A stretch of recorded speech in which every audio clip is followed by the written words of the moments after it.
Mesdames, Messieurs, c'est un plaisir de vous retrouver pour cette nouvelle sortie du Point de l'économie.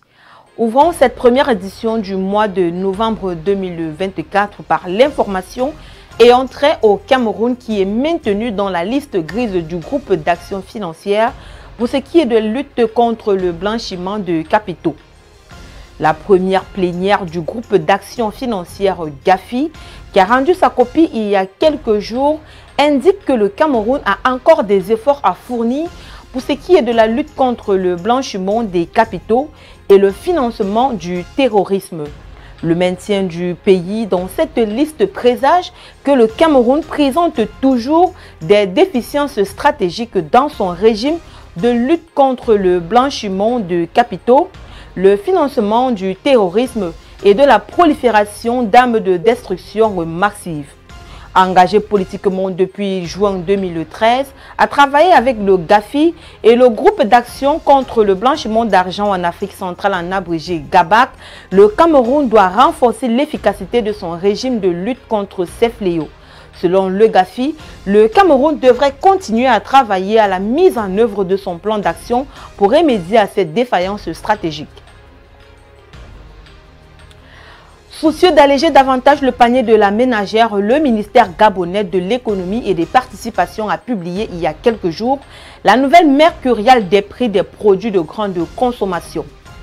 Dans l'ensemble, les produits de la section produits alimentaires subiront une baisse moyenne de 20% pour les prochains mois. Une importante baisse après la hausse moyenne de 8% observée en 2023. Suivant les prix communiqués par le ministère gabonais de l'économie, les produits de grande consommation comme le poisson importé, congelé et en conserve, les pâtes alimentaires, l'huile de palme ou le sucre sont de nouveau à la portée du citoyen lambda après la flambée vertigineuse de ceux-ci causée par une longue période de pénurie.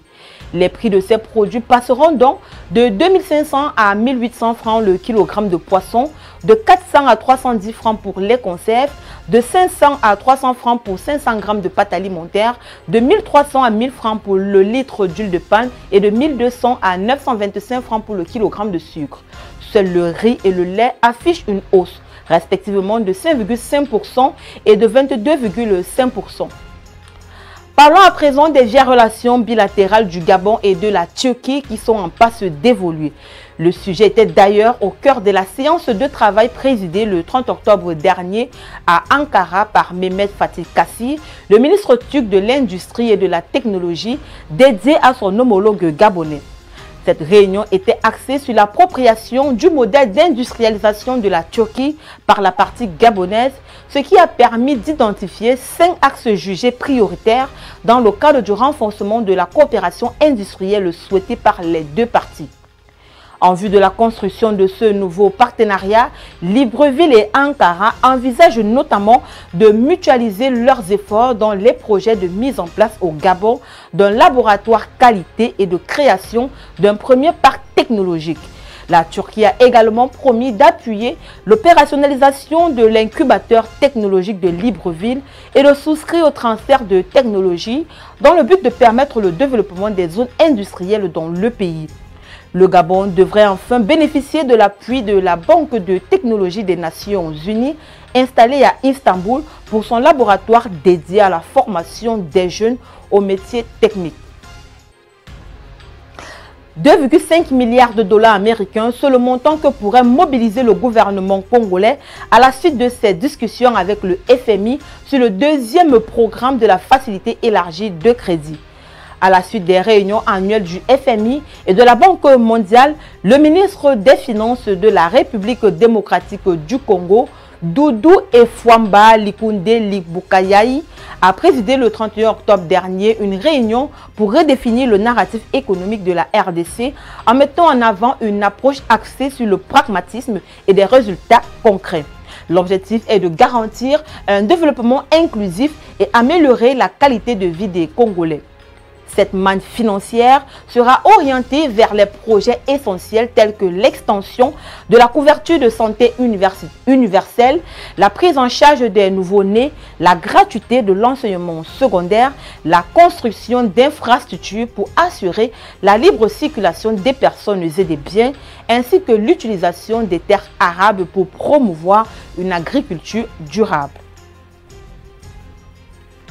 Parlons toujours de coopération dans cette édition pour dire que le Mali et la Russie se sont alliés dans le domaine de la transformation des ressources naturelles. Après avoir signé des accords sur le nucléaire civil, l'énergie solaire et l'approvisionnement en céréales, le conglomérat russe Yardan Group envisage de construire une raffinerie d'or et une usine de transformation du coton au Mali. Selon le communiqué publié par la présidence de la République du Mali, à l'issue d'une audience accordée par le général Assimi Goïta, président malien de la transition, à une délégation russe conduite par le président du conseil d'administration du groupe Irek Salikov, des accords ont déjà été établis entre le groupe de société Yadran et la République du Mali pour définir les grandes lignes de cette coopération. La rencontre visait à aborder les aspects techniques de ces projets en vue de finaliser les accords. Le groupe opère dans plusieurs secteurs d'activité, dont l'extraction et la transformation de produits pétroliers, la gestion des projets d'infrastructures industrielles, l'investissement et la gestion des déchets. Mesdames, Messieurs, c'est ici que nous reformons cette édition du Point de l'économie. Merci d'avoir été des nôtres. Les programmes se poursuivent sur tous nos supports numériques.